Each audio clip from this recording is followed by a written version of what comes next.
안녕하세요. 저는 30대 초반에 이혼하게 된 여성입니다. 남들은 꽃잎 내리는 날 소중한 사람들이랑 소중한 시간 많이 보내고들 하는데 저는 이 기분 전환되는 시기에 이혼하게 되어 참 유감인 일이네요. 너무 기가 막힌 일을 겪어서 여기저기 떠들어보고자 사연을 올려봅니다. 다들 제 사연 다 듣고 나시면 저랑 비슷한 감정을 느낄 거라 감히 확신할 수 있습니다. 작성하다가 저도 모르게 흥분할 수 있으니 양해 부탁드려요. 남편과 저는 회사 면접관과 면접자로 만난 인연입니다. 남편이 저를 면접에서 뽑아준 상사였죠. 그곳은 서비스 관련 직장이었는데 남편이 제 인상을 좋게 보고 웃는 모습이 마음에 들어서 뽑았다고 해줬어요. 우리 회사가 그리 큰 건 아니어서 밥을 먹거나 일을 하면 늘 같은 공간에서 몇 시간씩 얼굴을 맞대고 일을 하거든요. 그렇게 지내다 보면 안 친한 사람들과도 금세 말을 터서 정이 들어요. 저도 실제 입사 한 달도 안 돼서 부서 사람들이랑 사적인 대화를 할 만큼 친해졌었거든요. 그건 남편과도 마찬가지였습니다. 남편이 부서에서 가장 높은 직급이었는데 남편이 나서서 부하 직원들이 불편하지 않도록 분위기를 만들어주니 더 편하게 일했던 것 같아요. 남편의 그런 점이 저도 모르게 멋있어 보였나 봅니다. 남편에게 정이 들었고 남편이 제게 먼저 말을 걸어줄 때마다 아주 경청을 하게 되었어요. 그렇게 서로 대화를 자주 주고받다 보니 자연스럽게 질긴 인연이 되더라고요. 때문에 각자가 미혼이라는 것도 당연히 알게 되었고 그게 관심의 표현이 되어 우린 결국 결혼을 전제로 만나는 연인이 되어버렸습니다. 저희 친정 부모님은 저의 결혼을 누구보다 바랬던 분들이기에 당연히 허락하셨어요. 근데 문제는 남편의 홀어머니였습니다. 시모는 제가 처음 얼굴 뵈러 갔을 때부터 마음에 안 드는 태도를 취하고 계셨어요. 인상을 딱딱하게 굳히고 있었는데 저는 그 모습을 보자마자 우리 결혼을 반대를 한다는 걸 직감했죠. 당연히 이유는 몰랐습니다. 이유를 모르니까 시모의 차가운 반응이 더 버겁더라고요. 나중에 인사를 나누고 본격적으로 대화를 나누기 시작했을 때도 시모가 저한테 관심이 없다는 것이 팍팍 느껴졌어요. 분명 결혼 인사를 간 것이었는데 저만 시모한테 이것저것 질문한 게 다인 자리였습니다. 시모는 제가 묻는 말이 아니고서야 입도 번긋 안 하셨죠. 저를 마음에 안 들어 하시는 것이 너무 강하게 느껴지니 나중에는 저도 뻘쭘해졌어요. 차라리 뭐가 어떻게 마음에 안 드는지 시비라도 걸어주길 바랬을 정도로 점막이 강해서 어색했습니다. 나중엔 남편도 시모의 태도가 기분 나빴는지 자기 엄마한테 한 소리 하더라고요. 엄마, 희재한테 뭐 궁금한 거 없어? 그래도 아들이 결혼하고 싶은 여잔데 예의상이라도 좀 물어보고 그래라. 아들 입장 생각은 안 해? 궁금한 게 있어야 물어보지. 내가 무슨 질문 만들어내는 학생도 아니고 다 늙은 사람한테 무슨 그런 것까지 바라냐? 누가 소개해달라고 한 것도 아닌데. 시모의 대답에 남편은 한마디 더 얹으려고 하는 걸 제가 급히 말렸어요. 오히려 시모에게 관심을 부추기는 것이 더 눈치가 보이더라고요. 그래서 그냥 그 적막을 견디고 있다가 얼른 밥 먹고 자리를 비켜주는 게 낫겠다고 생각했죠. 식사를 어떻게 했는지 기억도 안 났습니다. 저는 설거지라도 하려고 소매를 걷었는데 시모가 그때 처음으로 제게 말을 걸어주더라고요. 남이 자기 물건 손대는 거 싫어한다고 말이죠. 그래서 전 잘 보이고자 하는 마음마저도 퇴짜 맞고 물러서야 했습니다. 시모는 한시라도 빨리 제가 이 집에서 사라지길 바라는 눈치 같았어요. 저는 가방을 챙기고 남편한테 눈짓을 줬죠. 그런 와중에도 시모는 제게 눈길 한 번 안 주면서 식탁만 치웠어요. 그러다 인사 타이밍이 언제 해야 할지 몰라 화장실이라도 한번 가야 할 것 같더라고요. 그래서 잠시 자리를 비웠는데요. 화장실에서 한숨 돌리고 문을 열었는데 바로 앞에 시모가 떡하니 서 있는 거 아니겠어요? 저 진짜 깜짝 놀라서 작게 비명을 질렀습니다. 곧 죄송하다고 얼른 허리를 숙여 인사했죠. 그러자 시모가 제게 다짜고짜 통보하는 말이 있었는데요. 우리 아들이랑 결혼하지 마라. 우리 아들 결혼할 사람 있어. 지금 며느리들 아이 쪽에 사정이 생겨서 잠깐 결혼이 미뤄진 거야. 문제 해결되면 우리 아들이랑 결혼할 거니까 괜히 헛수고하지 말고 네가 먼저 물러나. 아, 시무가 저를 왜 못마땅해 했는지 그제야 알 수 있었습니다. 시무에겐 소중한 인연인 친구가 있었는데 그 친구의 딸을 옛날부터 자기 아들과 결혼시키고 싶어서 정지해 놓은 것 같더라고요. 그 사실이 아직 남편이랑 얘기가 안 된 건지 아니면 남편은 그 사실을 받아들인 적이 없는데 시무 혼자 밀어붙이는 상황인 건지는 자세히 몰랐습니다. 일단 시무가 그 정도로만 설명을 해주었어요. 어쨌든 그래서 시무가 저랑 남편의 결혼을 반대하는 거였더라고요. 반대하는 이유가 궁금했는데 막상 명확한 이유를 들으니까 갑자기 자신감이 확 떨어지면서 당황스러운 거 있죠.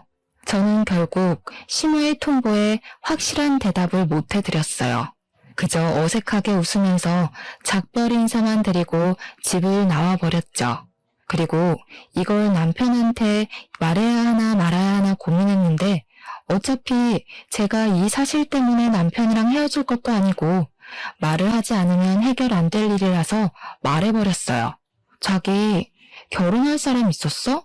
어머님이 나더러 미리 대기하고 있는 며느리 있으니까 자기랑 헤어지라고 하던데 이게 다 무슨 소리야? 뭐? 이 엄마가 하다하다 너한테까지 그런 소리를 했네. 그거 그냥 엄마 혼자 하는 소리야.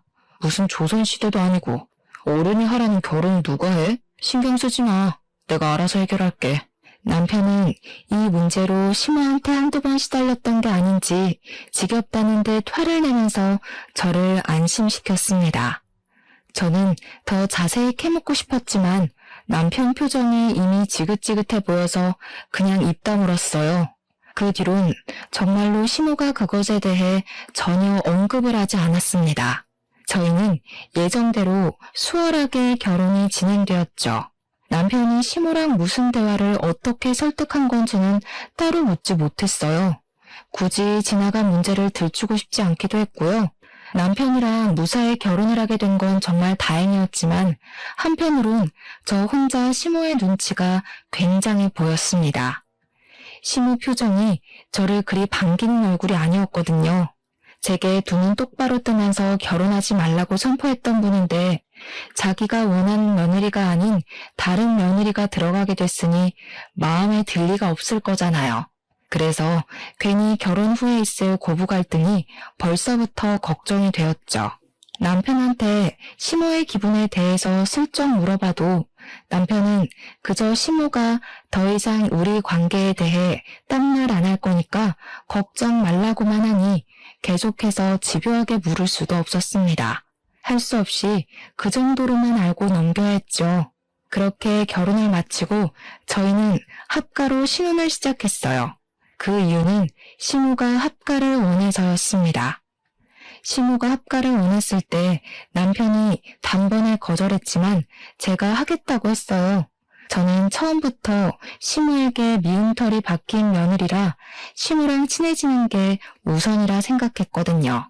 그래서 합가를 통해 점수를 좀 따고 싶었어요. 남편이 저더러 시모한테 그렇게까지 잘 보이지 않아도 된다고 했는데 저는 제가 정말 괜찮은 며느리라는 걸 보여주고 싶었고 인정받고 싶었습니다. 시모의 등살을 감당할 각오도 많이 했어요. 시모가 자기 친구의 딸을 많이 좋아한다는 거 알고 있습니다. 하지만 그 친구의 딸을 며느리로 만들지 못한 것이 아쉽지 않도록 제가 며느리가 된 사람으로서 훨씬 더 잘해내고 싶었어요.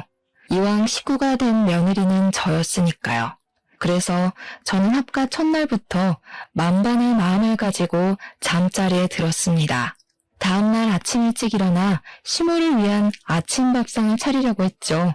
그렇게 다음날 이른 아침 알람 소리를 듣고 눈을 떴어요.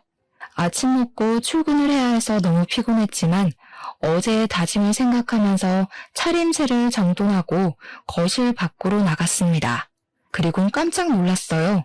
주방에서 기척 소리가 나길래 그때부터 주춤거리며 다가갔는데 놀랍게도 시모가 먼저 일어나서 아침을 준비하고 있더라고요. 어머님? 아, 일찍 일어나셨네요. 제가 아침 차리려고 그랬는데 죄송해요. 제가 더 일찍 일어났어야 했는데 어머님 기상 시간을 몰랐네요. 내일부턴 더 빨리 일어날게요. 일하는 사람이 뭐하러 아침까지 차리려고. 시간이 있을 때 조금이라도 더 눈붙이려고 해야지. 원래 집안일은 집에 있는 사람들 몫인 거야. 상 차리는 건 내가 할 테니까 도와줄 거 없어. 한 50분 더 잘 수 있겠네. 얼른 좀 더 자고 와. 그런데 말이에요. 제가 놀라야 할 부분은 따로 있었더라고요. 시모가 저보다 먼저 일어나서 아침을 준비하고 있었던 것에 기함할 것이 아니라 시모의 말씨와 태도에 기절 초풍해야 할 일이었어요. 그날의 시모는 제가 알던 시모와 확연히 다른 사람으로 변해 있었습니다. 그 갑작스러운 변화가 낯설어서 제가 당장 태도를 어떻게 받아쳐야 될지 계산을 못했을 만큼 당황스러웠어요. 시모는 제게 빈말을 한 것이 아니었는지 한 번도 보여준 적 없는 웃음까지 보여주면서 뭘 귀신같이 서 있기만 하냐고, 나중에 졸면서 밥 먹지 말고 얼른 들어가서 자라고 하대요. 진심 같아 보였어요. 정말 저에게 선심을 베풀어주는 모습이었습니다. 저는 시모의 지나친 배려에 못 이겨 결국 얼떨떨하게 다시 방으로 돌아와 버렸어요. 그리고는 침대에 누워 한숨도 못 자고 생각만 했죠. 그날을 기점으로 시모는 그때뿐만이 아니라는 듯이 한결같이 상냥한 태도로 일관하였습니다. 결혼을 반대한 사람이 맞냐는 듯 막상 결혼하고 나니까 잘해주기 시작했어요. 시모의 친절은 몸둘 바를 모를 정도였는데요. 아침마다 저보다 먼저 일어나서 아침상을 준비하셨고 제 손이 닿기 전 집안일을 먼저 해주셨어요. 결혼하기 전에는 시모 목소리도 듣기 힘들었는데 합가하면서부터는 제게 먼저 말도 걸어주시고 일하고 온 제가 피곤할까봐 안마 의자도 양보해 주셨습니다. 저 솔직히 합가한 후로 제가 다짐한 걸 하나도 지키지 못했었어요. 시모가 너무 잘해줘서요. 그게 너무 감사하지만 한편으로는 오히려 며느리로서 마이너스만 되는 것 같아서 시모한테 부탁을 한 적도 있었습니다. 어머님께서 다 해주시니까 제가 아무것도 할 게 없네요. 혼자 힘드시게 다 하지 마시고 저한테도 좀 알려주세요. 저도 어머니 이 집 안사람인데 같이 돕고 싶어요. 괜찮다니까 그러네. 네가 나 고생하는 거 알아주기만 해도 피로가 싹 다 풀려. 내 걱정하지 말고 집에 오면 푹 쉬어. 밖에서 일하고 왔는데 집에서까지 일하면 쓰나. 제가 뭘 하려고만 하면 늘 이런 식이니 뭘 할 수도 없었어요. 저는 결국 조금씩 시모의 배려를 받아들이기 시작했죠. 출근 때도 퇴근하고 와서도 시모 덕분에 맛있는 밥을 먹는데 엄마 생각도 나고 얼마나 든든한지 몰라요. 그리고 잘 생각해보면 마냥 미안해하기보단 받는 만큼 고마워하는 것도 하나의 화답일 수 있겠다는 생각이 들더라고요. 그때부터 저는 시모에게 좀 더 적극적으로 표현하고 다가가는 며느리가 되는 걸로 방향을 바꿨습니다. 어머님, 진짜 너무 맛있어요. 매번 너무 감사해요. 제가 해드려야 되는데 비법 알려주시면 다음 쉬는 날에 봐서 제가 대접해드릴게요. 아유, 됐다. 나도 너희들 해먹이는 재미로 자꾸 하는 거지 뭘. 그리고 너희들이 돈도 주지 않냐. 내가 가만히 앉아서 용돈만 받고 놀 수 있나. 에이, 그건 어머님 놀고 먹으라고 드리는 돈이라니깐요. 어머님이야말로 그것 때문에 저희 신경 쓰는 거 그만하시고 제발 어머님만 생각하세요. 그게 저희 마음 생각해 주시는 거예요. 알겠죠? 고맙다.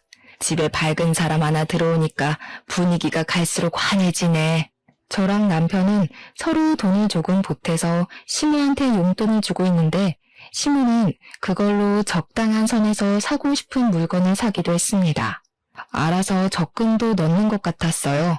제가 집에서 며느리 노릇을 잘 못해주고 있는 반면 시모는 제게 과분할 정도로 잘해주니 용돈이라도 챙겨드려야 될 것 같더라고요. 그래서 원래 50만 원을 주고 있었는데 며칠 뒤에는 그냥 제 마음이 시모에게 좀 더 쏠려서 개인적으로 20만 원 더 얹어드렸어요. 그러니 시모가 한날 제게 따로 찾아와 고맙다며 손까지 잡아주더라고요. 그날은 따뜻한 말까지 건네줬는데 진심으로 눈물 날 뻔했습니다. 내가 이런 귀한 며느리를 못 알아보고 하마터면 놓칠 뻔했네. 이전에 섭섭한 거 있었으면 그냥 늙은이가 노망이 났었나 보다 하고 잊어줘. 그때 속상함을 안 잊었을 수가 있겠습니까? 저는 진작에 제 결혼을 반대했던 신우의 차갑던 모습을 깡그리 잊어버렸어요. 고부 갈등을 너무 걱정했는데 시모에게 며느리로 인정받으니까 괜한 걱정이었다는 것을 새삼 느꼈었네요. 시모가 마음의 문을 대놓고 열어주니까 저도 자신이 생겨서 더 다가갈 수 있었던 것 같아요. 그래서 저는 시간 날 때마다 시모의 어깨도 주물러주고 일부러 시모랑 시간 내서 데이트도 했습니다. 그리고 저랑 남편이 합가를 하자마자 임신을 준비하고 있었어요. 시모한테도 미리 얘기를 했었는데 혹시 시모가 그래서 저한테 더 잘해주는 건가 싶기도 했습니다. 제가 남편한테 시모가 잘해준다고 자랑을 한 적이 있었거든요. 그랬더니 남편이 그런 얘기를 하더라고요. 엄마가 손주 결혼하는 것까지 보는 게 꿈이라고 늘 말씀하셨거든. 그래서 아마 우리가 아기 준비한다고 했을 때 좋았을 수도 있겠네. 어쨌든 그것 때문이라도 엄마가 당신한테 잘해서 다행이다. 이유가 뭐가 됐든 그 말을 들으니 저는 하루라도 빨리 임신을 하고 싶었습니다.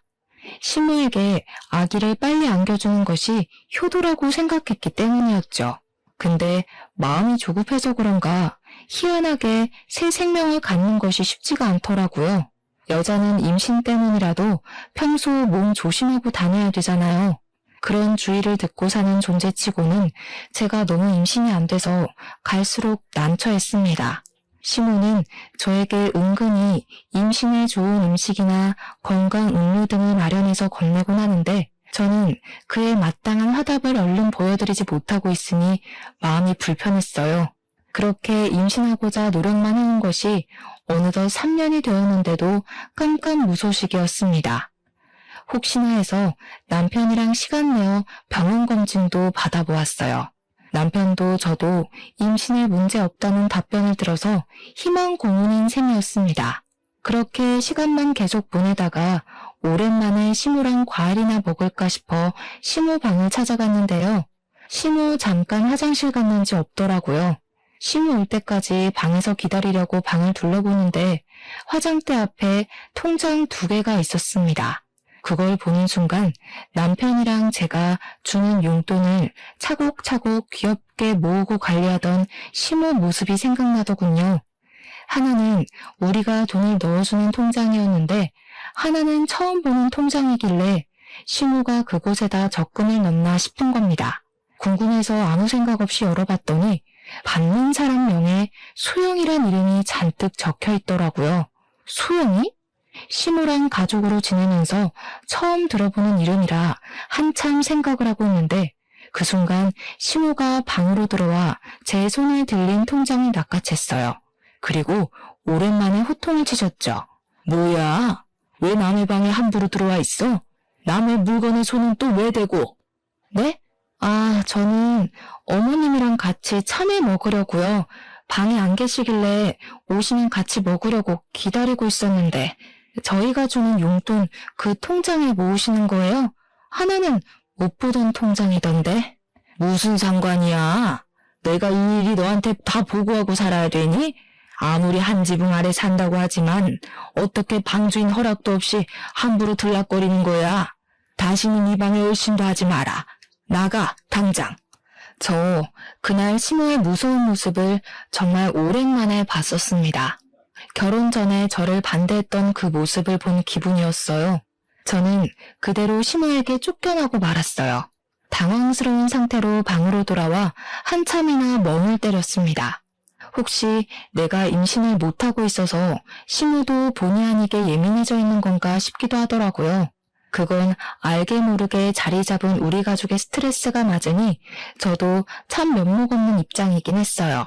그런데 제 머릿속엔 소영이란 이름도 계속 마음에 걸렸는데요. 분명 받는 사람 이름에 소영이가 찍혀 있었단 말이죠. 소영이가 누구길래 시모는 소영이란 사람에게 꾸준히 돈을 보내고 있었는지 궁금했어요. 날짜를 보니까 최근까지 일자가 찍혀있던 걸 보면 계속 가깝게 지내는 인연이라는 것 정도는 추측할 수 있었습니다. 일단 그것 이상으론 제가 알 수 있는 것이 뭐 없어서 시간만 흘려보냈어요. 그보다 문제는 시모와 틀어진 관계를 어떻게 풀 것인가라는 것입니다. 그리고 다음날 의외로 시모가 먼저 제게 사과를 해왔습니다. 세아가, 어젠 내가 너무 예민했지? 간밤에 안 좋은 꿈을 꿔서 잠을 잘 못 잤는데 그 바람에 내가 좀 예민했나 보다. 너한테 큰 실수를 했어. 미안해. 아니에요, 어머님. 제가 멋대로 들어간 건 맞는걸요. 다음부터 조심할게요. 저도 어머님 물건 함부로 손대서 죄송해요. 근데 정말 손만 댔지 아무것도 못 봤어요. 걱정 마세요. 일단은 시모가 혹시라도 무엇을 걱정할까봐 그렇게 둘러대줬습니다. 그래서 그런가 시모가 눈에 띄게 안색이 밝아지는 것 같기도 했어요. 어쨌든 저는 다소 찝찝한 기분으로 며칠을 보냈고 시모와 저는 다시 평소처럼 잘 지냈습니다. 그리고 며칠 뒤였어요. 남편이 아파서 연차를 냈다길래 제가 같은 직장에서 일하는 입장인지라 걱정되어서 일이 제대로 안 되더라고요. 결국 급하게 마무리만 한 뒤 저도 조금 일찍 퇴근했습니다. 남편한테는 따로 문자만 넣은 뒤 귀가를 했어요. 도어락을 열고 집에 갔더니 아무도 나와보는 사람이 없더라고요. 그래서 다들 방에 있나 싶어서 기웃거렸는데요. 느닷없이 화장실 쪽에서 무슨 웅성대는 소리가 들리는 겁니다. 소리 나는 쪽으로 가까이 갔더니 남편과 시모가 티격태격거리고 있는 거 아니겠습니까? 엄마 진짜 제정신이야? 그게 말이 된다고 생각해? 걔도 제정신이 아니고서야 그런 걸 한다 했다고? 난 싫어. 둘이서 한맞춰 온 걸 왜 나한테 하라고 강요해? 난 싫다고. 너더러 같이 살아달라는 거 아니잖아. 직접 살 부딪히란 소리도 아닌데 그거 조금 담아주는 게 뭐가 어려워서. 내가 결혼 양보해줬으면 너도 이건 해줘야지. 그때 남편이 시모를 밀치고 화장실을 박차고 나왔습니다. 그리곤 당연하게도 저를 맞닥뜨렸죠. 저를 마주하자 남편이 깜짝 놀라서 큰 소리를 내질렀어요. 금세 시모가 뒤따라 나오더라고요. 저는 그저 무슨 일인지 몰라서 시모랑 왜 다투냐고 물었는데 남편이랑 시모가 금세 대면대면하면서 아무것도 아니라고 하고 흩어져 버리는 겁니다. 남편을 따라가서 한 번 더 물었지만 시모가 말도 안 되는 걸 자꾸 요구한다는데 그 정도로만 말해주고 더 이상은 저랑 상관없는 일이라고 말하기를 회피만 했어요. 그렇게 자꾸 원인 모를 찝찝함만 쌓여가는 채로 시간이 더 흘렀습니다. 그러다 보니 저는 임신 하나만 신경 쓰기도 너무 벅차서 끝내 다른 건 저절로 관심을 놓게 됐어요. 보고 듣고 찾는 것까지 모두 임신에 관련된 정보들에만 신경을 몰두하게 되었죠. 제가 노력하는 만큼 남편도 함께 노력해줘서 마음이 외롭지는 않았습니다. 또 시모가 결과물을 재촉하는 분도 아니셨던지라 임신의 실패에도 절망스럽진 않았어요. 다만 지치긴 했습니다. 목표 지점이라도 보이면 좋겠는데 그것마저 보이지 않으니까 괜히 불안하더라고요. 제가 임신을 못해서 날로 스트레스를 받고 있으니 시모는 이제 저를 돕는다고 임신에 좋은 것들까지 챙겨주기 시작했는데요. 이렇게 받기만 하는 것이 미안해서 한날은 시모를 위해 제가 아침밥을 해볼까 싶어 새벽 일찍 일어났거든요. 그런데 그날도 시모가 저보다 더 일찍 일어나 주방에서 기척을 내고 있더라고요.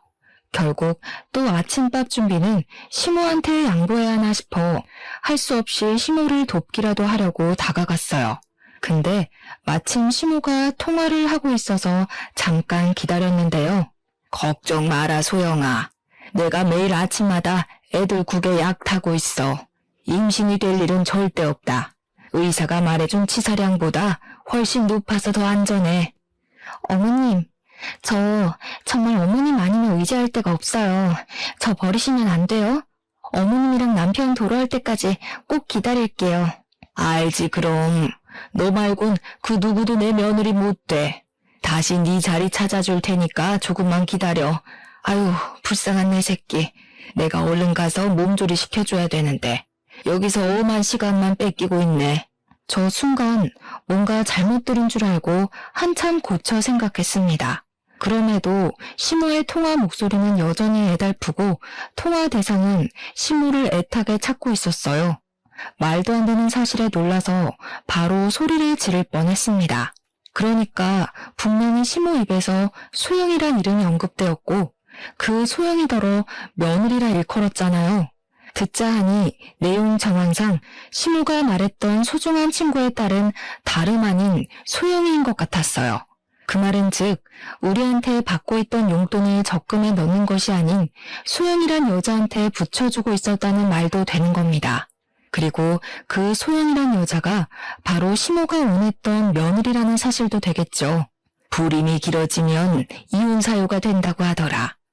이대로 계속 임시 못하게 막다가 손주 못 낳는다는 이유로 확 쫓아내버리면 돼.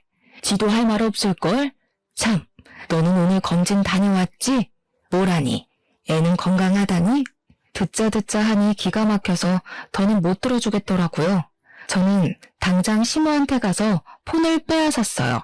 그리곤 대신 전화를 받아서 누구냐고 소리를 질렀죠. 당신 뭐예요? 우리 어머님이랑 무슨 사이예요? 아, 원래 며느리로 들어오려고 했던 분? 그래서 며느리로 언제 들어올 수 있을지 저 몰래 계획이라도 짜고 있었어요? 매일 아침마다 이렇게 통화했던 겁니까? 제가 난데없이 퍼부어버렸더니 상대방이 놀랐는지 바로 전화가 끊기더라고요. 옆에서 시모는 눈이 동그래져선 폰 내놓으라고 난리를 치기 시작했습니다. 저는 시모의 폰을 식탁에 확 내려놓아줬어요. 그리고 대체 이게 다 뭔 소리냐고 따졌죠. 어머님, 저 다 들었어요. 이제 와서 괜히 어줍잖게 숨길 생각 마세요. 묻고 싶은 게 수두룩한데 이게 제일 궁금하네요. 임신 못하게 막고 있다는 건 무슨 말이에요? 설마 저한테 무슨 짓 하셨어요? 저의 직설적인 지적이 그대로 통했는지 시모는 얼굴이 벌개져선 그제야 속내 밝혔습니다. 그 사실은 하늘이 무너질 만큼 충격적이었어요. 그래, 내가 피임약 좀 탔다. 네가 어디 내 며느리 될 수 있을 거라고 생각해? 너는 절대 내 며느리 못 돼. 내가 그렇게 안 놔둘 거야. 시모가 제 앞에서 악을 쓰며 저의 존재를 부정했어요. 그 순간 역시나 결혼하기 전에 그 공포가 떠올랐는데요. 그와 동시에 그동안 시모와 웃으면서 지냈던 몇 년간의 추억들도 같이 떠오르더라고요. 제가 절대 시모한테 며느리가 될 수 없다면 그럼 그간의 시간은 아무것도 아니었다는 거잖아요. 저는 진심으로 시모와의 시간이 행복했는데 시모한테는 그저 연기였고 저를 쫓아내기 위한 인내의 시간이었다는 거 아닙니까? 임신에 실패했을 때도 이렇게까지 절망적이진 않았습니다. 저 그날 시모의 원망을 코앞에서 들으면서 속이 얼마나 처절했는지 몰라요. 어떻게 그러실 수가 있어요? 어떻게 그 긴 시간 동안 사람 마음 가지고 장난칠 수가 있냐고요. 제가 어머님을 위해서 아이 가지려고 얼마나 마음고생했는지 아시잖아요. 나를 위해서? 나를 위하려면 애초에 이 결혼을 하지 말았어야지. 너는 처음부터 이기적이게 이 결혼 시작해서 끝까지 이기적일 뿐이었어. 나는 네 핏줄 섞인 손주 보고 싶지 않다. 네가 눈꽃만큼이라도 내 생각한다면 당장 우리 아들이랑 이혼해. 저 진짜 그날 세상 무너지는 줄 알았습니다. 모르고 살았던 고부간의 갈등을 한꺼번에 몰아서 받는 기분이었어요. 저는 그대로 자리에 주저앉아 버렸어요. 결국 단 한 번도 시모의 인정을 받은 적 없는 며느리였다는 것이 허망하기 그지없었고 그저 허울뿐인 관계였다는 것이 너무 허탈했어요. 저를 이렇게 무너지게 만든 시모가 정말 미웠습니다. 거실에서 나는 소란 때문에 잠에서 깬 남편이 바깥을 나왔는데요. 제가 주저앉아서 울고 있으니까 놀라서는 제 걱정을 해주더라고요. 그런 와중에도 시모는 울고 있는 저한테 대고서 계속해서 할 말을 토해내고 있었습니다. 이왕 이렇게 된 거 이제라도 알았으면 그만 포기하고 우리 아들이랑 이혼하라니까. 너한테는 이미 며느리가 될 애가 따로 있다고 했잖아. 너도 이젠 자존심 상하지 않니? 이미 이런 집구석인 거 다 알았을 텐데 계속 붙어있는 것도 불편할 텐데. 결국엔 결혼 전부터 했던 얘기를 다시 하기 시작하셨어요. 무슨 상황인지 알게 된 남편은 화가 나서 시무를 끌고 집 밖으로 나가버렸습니다. 저 혼자 그 자리에서 한참을 서럽게 울고만 있었어요.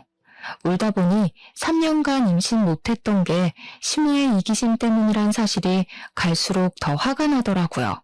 이거 절대 넘어가주기 싫대요. 제가 불행해지는 한이 있더라도 시무가 기뻐하게 될 날은 두고 봐주기 싫어서 무조건 시무를 고소하려고 당장 휴대폰을 들고 뒤따라 나갔습니다. 뭐 하나라도 건져서 시무의 잘못된 행동을 혼내주고 싶었죠. 그렇게 밖으로 따라나간 저는 그곳에서 예상치 못한 사실을 더 알게 되었어요. 제가 나타난 줄 모르고 아까 그 주제에 대해서 한참 동안 실랑이를 벌이고 있더라고요. 듣자 하니 그 소영이라는 여자 있잖아요. 그 여자가 사실은 남편의 전처라는 거 아니겠습니까? 시무가 그 여자를 며느리로 찜해놓은 것이 아니라 원래 그 여자가 시무의 며느리였던 여자라는 거예요. 그러니까 남편이랑 전처 사이가 안 좋아서 이혼을 하게 된 건데 시무랑 전처 사이는 엄마랑 딸처럼 엄청 좋았던 것 같더라고요. 근데 남편과 전처가 이혼을 한 이유는 또 그 이유 때문이 돼요? 시무랑 전처 사이가 너무 쿵짝이 잘 맞으니까 남편이 둘 사이에서 많이 시달렸나 보더라고요. 누가 자식인지 모를 정도로 편애가 생겨버렸다고 하니 남편이 자연스레 바깥을 많이 나돌게 되었고 그럴수록 전처와 시무의 잔소리는 늘어가고 끝내 못 견딘 남편이 이혼을 한 경우 같았습니다. 하지만 시무는 전처에 대한 미련이 강하게 남아서 계속 연락하고 지냈나 봐요. 남편의 전처에게 돈까지 주면서 말이죠. 심지어 미련만으로 모자라 남편과 전처의 재결합을 끊임없이 종용해온 것 같았어요. 제가 안 보는 사이에 틈만 나면 남편한테 전처 얘기나 안부를 전했던 걸로 보였습니다. 이미 이 사실만으로도 충격이었는데 저를 더 비참하게 했던 건 뭐였는 줄 아시나요? 수영이 임신만 시켜주면 나랑 와이프 관계 간섭 안 한다고 했잖아. 그래서 두 사람이 해달라는 대로 해줬구만. 근데 왜 약속 안 지키는 건데? 왜 와이프한테 다 얘기해서 이 상황을 만들어? 이제 어쩔 거야? 누가 통화 엿듣고 있을 줄 알았겠니? 이왕 이렇게 돼버린 거 그냥 소영이랑 재결합해라. 소영이가 네 애 가졌는데 네 애 이대로 아빠 없는 자식 만들 거야? 지금 마누라는 애도 없고 이혼하면 그만이지만 소영이는 이제 너 없으면 안 돼. 엄마가 피임약만 안 넣었어도 이미 와이프랑 나 사이에 애 생겼어. 대체 그런 짓을 왜 한 건데? 와이프가 이혼하겠다고 하면 어쩔 거야. 나는 지금 와이프 좋아한다고 이혼하기 싫다고. 그럼 소영이는 저렇게 미혼모로 두겠다는 거야? 제발 우리 가족 다시 뭉치자. 너만 제자리로 돌아가겠다고 하면 우리 다시 잘 살 수 있어. 들어보니까 남편이 시무의 등살에 못 이기는 척 전처를 따로 만나 임신을 시킨 것 같았어요. 이게 말이 된다고 생각합니까? 심지어 임신 개월수를 따져보니 저랑 결혼 생활 중에 생긴 아이더군요. 시무가 하도 졸라서 어쩔 수 없이 그랬다는데 황당한 것이 체외 수정도 아닌 잠자리를 직접 해줬다네요. 그러고 보니 지난날 수상쩍었던 둘만의 행동이 하나 떠오르더라고요. 남편이 아파서 연찬했던 날 둘이 화장실에서 어떤 은밀한 대화를 나누고 있었다고 했잖아요. 알고 보니까 그게 시무가 남편한테 손주씨를 좀 담아달라고 부탁했던 거였더라고요.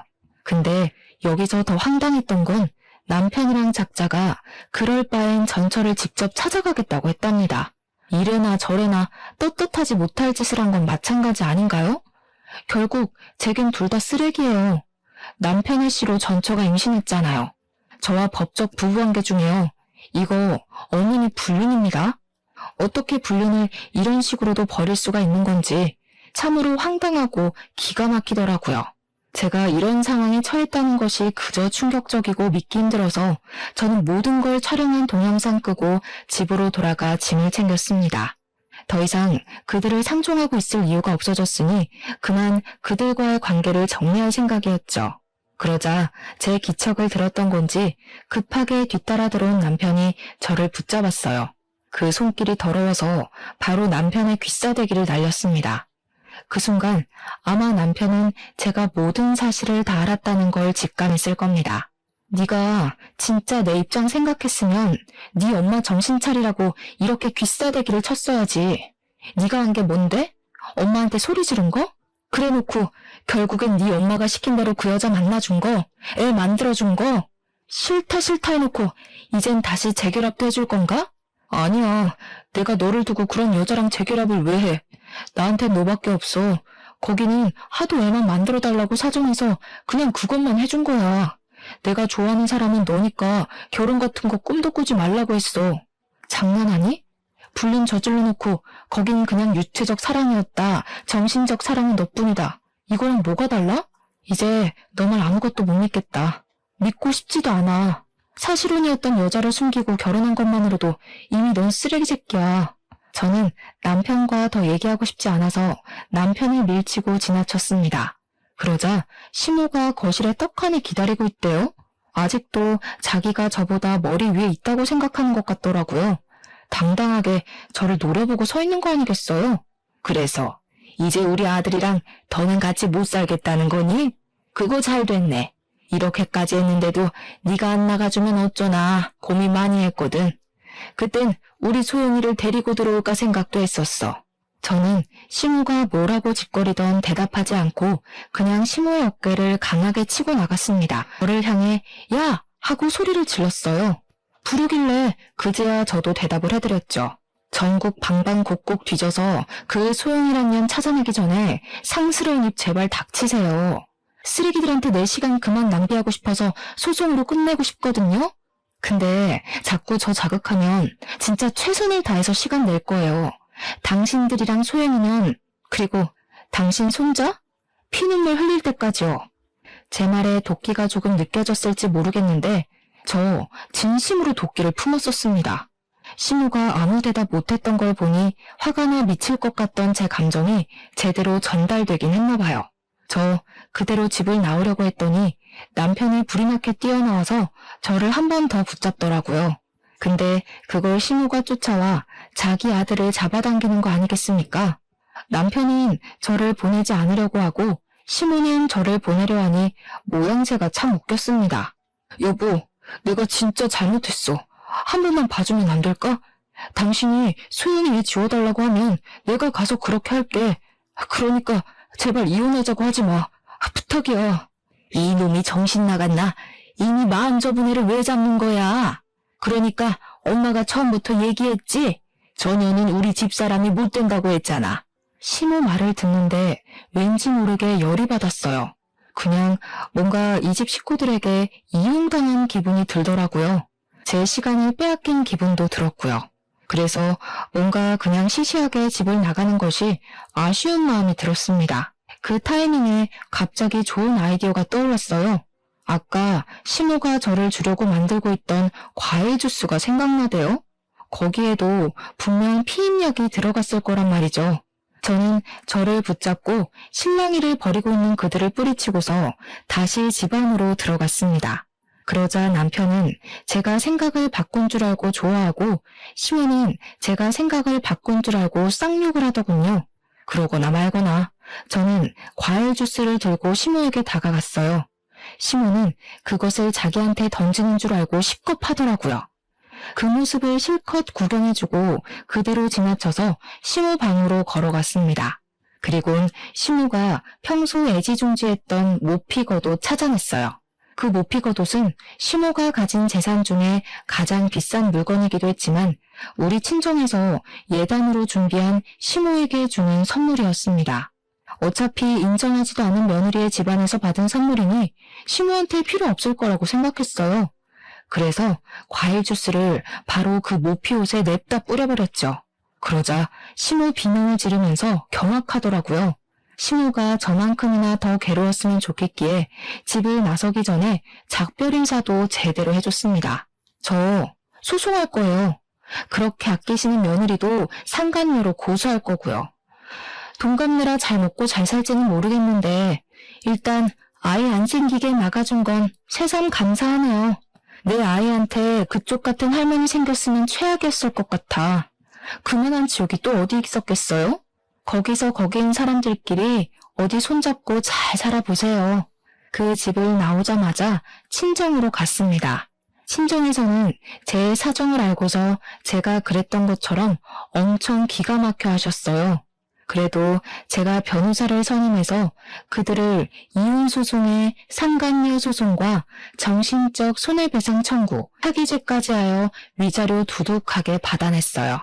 부모님이 그건 참 잘했다고 하시더라고요. 부모님은 특히 전 시누보다 전 남편한테 더 실망하셨어요. 전 남편이 사실혼 관계를 숨기고 있었다는 것에 세상 참 무섭다고 표현하셨습니다. 저도 설마 결혼 사실을 속이는 사람이 있나 말도 안 된다고 생각했었는데 막상 겪고 나니까 그런 사람도 있다는 걸 알았네요. 역시 세상은 뭐든 함부로 단연지을 순 없는 것 같아요. 아, 그리고 전 현재 이직을 하진 않았습니다. 전 남편이 먼저 일을 그만뒀거든요. 원래는 제가 그만두려고 했는데 전 남편이 위자료 때문인지 지방으로 이사를 가는 바람에 자연스레 눈에서 멀어졌어요. 전 남편이 사무실 자리를 정리하고 나가기 전에 저와 마지막으로 대화를 청해서 시간을 내줬는데 그때 그런 말을 하더라고요. 전처가 아이를 잃었다고 말이죠. 굳이 자기가 책임질 생각은 없었으나 그걸 빌미로 자꾸 자기 엄마랑 전처가 자기 발목을 붙잡아서 그냥 같이 살까 생각도 했다네요. 그런데 전처가 아이를 잃는 바람에 그런 생각 싹 접고 바로 전처를 내다 버렸답니다. 다신 보지 말자고 하면서 말이죠. 제게 굳이 그런 얘기를 하는 이유는 저를 붙잡고 싶어서가 아니라 그냥 혹시라도 제가 먼 훗날 전 남편을 생각할 때 전처랑 잘 먹고 잘 사는 모습으로 떠올리진 말았으면 해서 알려주는 거라고 하더군요. 그날 그렇게 마주한 시간이 전 남편과의 마지막 시간이었습니다. 현재는 충청도 어딘가에서 빚 갚으며 살아가고 있겠죠. 제가 다른 사람을 만나서 결혼했다면 이혼까지 가는 경험은 피할 수 있었을까요? 가끔은 그런 생각이 들기도 하네요. 이혼이 누구에게나 올 수는 있지만 아무에게나 온다고 생각하지 않거든요. 저도 뭔가 어긋났던 부분이 있었기 때문에 이혼이란 수순을 밟을 수밖에 없었던 사람이 아닌가 싶습니다. 그래도 이혼이란 결정이 저의 불행이 아닌 행복을 위한 선택이었기 때문에 제가 지금 이렇게 마음이 편해요. 앞으로는 지난 과거를 잊고 다가올 미래만을 생각하면서 좀 더 나은 제가 될 수 있도록 가꾸면서 잘 살아가 보도록 하겠습니다. 기가 막힌 제 사연 다들 어떻게 들으셨는지 모르겠네요. 청취자분들은 꼭 재수 좋은 일들만 가득했으면 좋겠습니다. 고맙습니다.